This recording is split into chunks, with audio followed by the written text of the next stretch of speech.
You want me to recycle? Put those bins everywhere. Don't you know what I hate? And I'm going a little bit on a tangent here. I go to McDonald's and they also have this like different.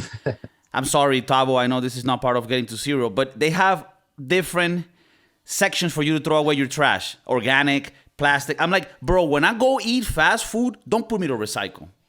I'm already fucking up my body. Don't put me to recycle. Don't make me divide the fucking. I don't care about myself. Yeah, I don't care about myself. I care about the environment. I'm gonna be dead before that. Attached to a machine. You piece of shit. All right, so now this is interesting, Tavo, because and everybody joining us today, because the Litmus test is actually very interesting for us because we've seen both, right? Tavo has lived in places where people behave. We know Miami, and it doesn't really have to do with the fact that everybody's a piece of shit there, but it does tell you a little direction of where the culture is. And that's what the Litmus test is about. Because even if you are a good person, if you lived in Miami, you were kind of forced to be part of that environment because it does mold you.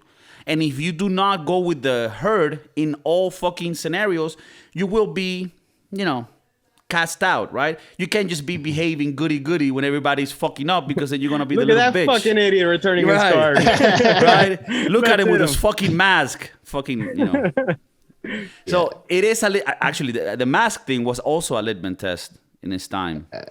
Speaking as a citizen of Miami, I'm definitely a launcher. Like I launched that shit. No, you look like a launcher too. You fit the description. I'll say this: I'll launch it. If it misses, I have to go back and get it and put it where it belongs. Okay. But if it makes it. Now, what does missing entail? Because I run away. Because I can't think of the scenario where you don't miss. Like, who the fuck launches it and then he just goes through the little rails? Yeah.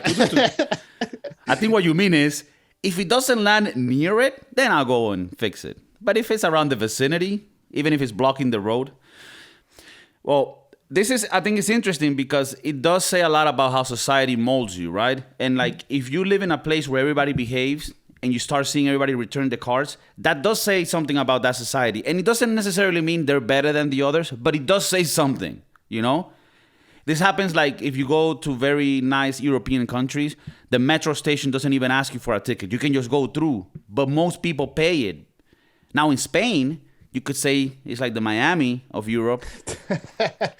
You can't play those games. You need to have a little security because it's more. And then you go to New York and it's even worse. So I don't know if that says that type of society is worse or better, but it does say something about how likely they are to follow rules, and everybody can have their own opinions as to